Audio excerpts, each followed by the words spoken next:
Tottenham Hotspur tengah mengalami transformasi di bawah manajer baru Ange Postecoglou.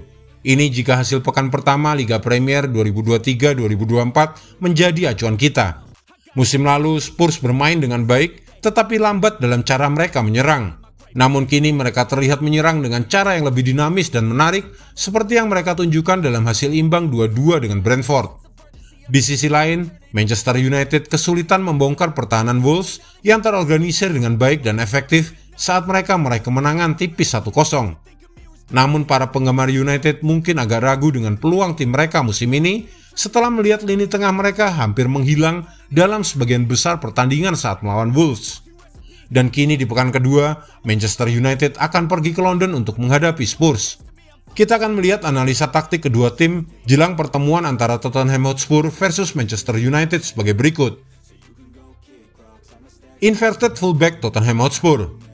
Inverted fullback adalah salah satu frasa baru yang tampaknya ada di mana-mana dalam sepak bola.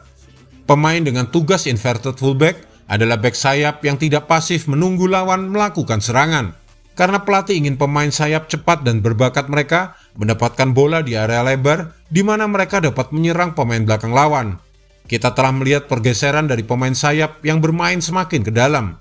Dan dalam pertandingan pertama Spurs musim ini melawan Brentford, kita melihat kedua fullback mengambil posisi tengah untuk mendukung lini tengah.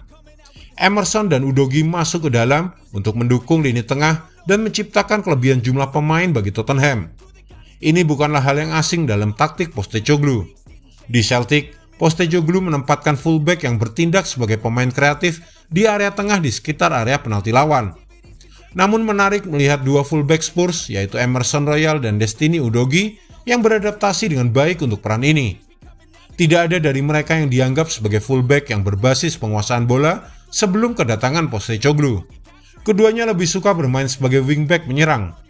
Pelatih asal Australia ini telah memindahkan mereka ke ruang tengah. Penyesuaian yang akan menjadi kunci ketika melawan Manchester United. Apalagi jika melihat The Red Devils kesulitan di lini tengah saat melawan Wolves. Dengan Casemiro sering dibiarkan terisolasi sebagai gelandang terdalam dan Mason Mount serta Bruno Fernandes berusaha bermain sebagai nomor 10 lebih maju, lini tengah adalah area yang benar-benar menjadi kekhawatiran bagi Manchester United. Emerson dan pergerakan Udogie ke dalam memungkinkan penyerang Spurs untuk maju lebih tinggi. Dengan fullback Spurs bebas bergerak ke ruang tengah untuk mendukung AS Bissouma, mereka kemudian dapat memajukan permainan lebih menyerang di lapangan dan meregangkan pertahanan United.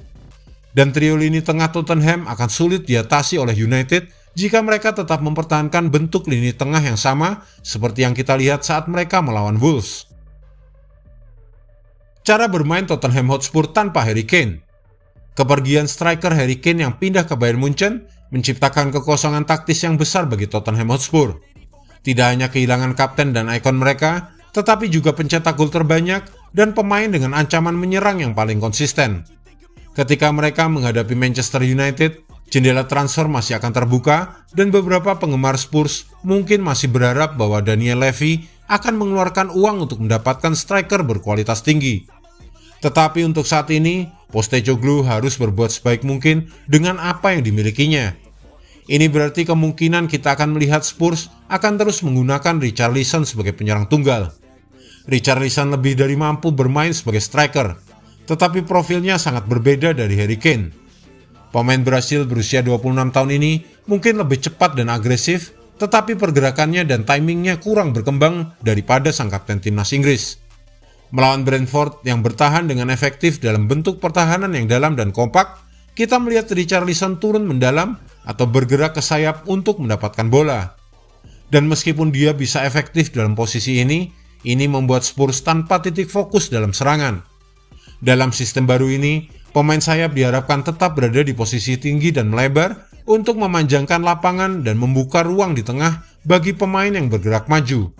Ini berarti Spurs memerlukan penyerang mereka untuk tetap berada di tengah untuk menduduki bek tengah lawan dan memberi pemain kreatif mereka titik fokus yang dapat dimainkan. Richarlison tampak lebih berbahaya saat berlari dari belakang bek, terutama dengan Maddison yang memberinya umpan. James Maddison akan memiliki peran kunci dalam pertandingan melawan Manchester United. Dan jika Spurs bisa menemukan ruang untuk memberinya bola di 3/4 terakhir lapangan, gerakan dan sifat agresif Richarlison bisa mengancam pertahanan United. Apakah Manchester United lebih baik? Pertama kalinya dalam beberapa tahun terakhir, Manchester United memasuki musim baru dengan rasa optimisme tinggi. Rekrutmen telah dilakukan dengan bijaksana melalui penambahan Andre Onana, Mason Mount, dan Rasmus Højlund. Meskipun telah menorehkan 3 poin penuh, tetapi pertandingan pertama mereka musim ini telah meninggalkan para penggemar dengan lebih banyak pertanyaan daripada jawaban. Salah satu kritik terbesar yang dihadapi Manchester United musim lalu adalah ketidakmampuan mereka untuk bermain dari belakang. Ini berkontribusi pada keputusan untuk membiarkan David De Gea meninggalkan klub pada masa akhir kontraknya, sebelum mereka menggantinya dengan Andre Onana. Sekarang, manajer United Erik ten Hag akan dapat membangun serangan dengan cara yang dia inginkan. Manchester United tidak dapat bermain dari belakang karena strategi pengawalan 1 lawan 1 oleh Wolves. Kuncinya adalah bermain dengan sabar dari belakang, dengan Andre Onana dan bek tengah berusaha untuk menggoda lawan untuk menekan tinggi. Ini memungkinkan Manchester United untuk membangun serangan ke area tengah, di mana mereka kemudian dapat memajukan serangan. Namun strategi ini tidak berhasil saat mereka melawan Wolves, karena Wolves enggan menekan tinggi dan tidak mudah terpancing.